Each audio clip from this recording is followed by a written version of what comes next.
আসসালামু আলাইকুম বন্ধুরা, কি অবস্থা, কেমন আছেন? তো আজকে জুমার দিন একটা খুশি সংবাদ, আমাদের একজন ভাই আসতেছে। তো দেখতে দেখতে আমরা প্রায় এয়ারপোর্টে চলে আসলাম।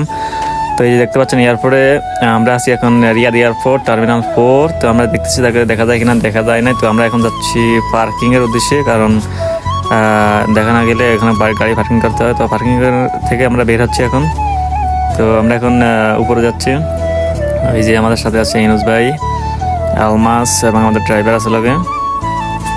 তো দেখতে প্রায় আমরা এখন এয়ারপোর্টের ভিতরে, প্রায় আমরা কিছুক্ষণ ভিতরে এয়ারপোর্টের বাইরে এখন তাকে খুঁজবো সে কোথায় আছে। আমরা এখন উপরে যাচ্ছি। এখানে অনেক বড় এয়ারপোর্ট, ভিতরে অনেক স্পেস, তো বিভিন্ন জায়গায় লিফট থাকে। তো দেখতে দেখতে আমরা প্রায় এখন 3 তলা উঠে গেলাম এয়ারপোর্টের ভিতরে। এখন আমরা বাইরে যাব, বাইরে আমরা দেখবো সে আসছে, কিন্তু আমরা দেখতে দেখতে বাইরে চলে আসলাম। এখন দেখতেছি সে আসছে কিনা এখানে।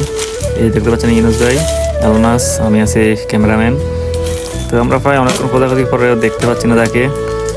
তো আমরা ট্রাই করতেছি তাকে। এই তো দেখতে দেখতে আমরা প্রায় তাকে পেয়ে গেলাম, আমাদের কাঙ্ক্ষিত ম্যানকে, ইয়াকুব ভাইকে।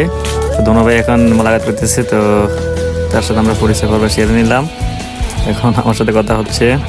ইয়াকুব ভাই এখন সর্বপ্রথম আসছে সৌদি আরব। তার ব্যাগ, 2টা ব্যাগ, সাথে আছে আমাদের ড্রাইভার। তো ড্রাইভারের সাথে একটু গোলাগুলি করতেছে।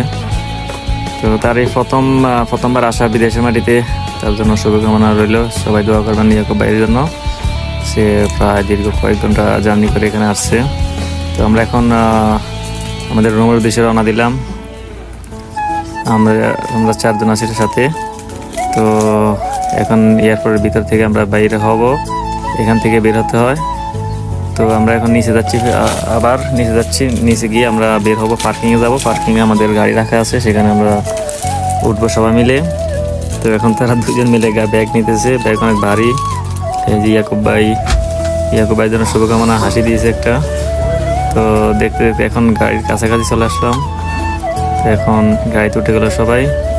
তো বন্ধুরা, আজকে এই পর্যন্ত। সবাই দোয়া করবেন আমাদের জন্য, ইয়াকুব ভাইয়ের জন্য দোয়া করবেন। আল্লাহ হাফেজ, ভালো থাকবেন সবাই।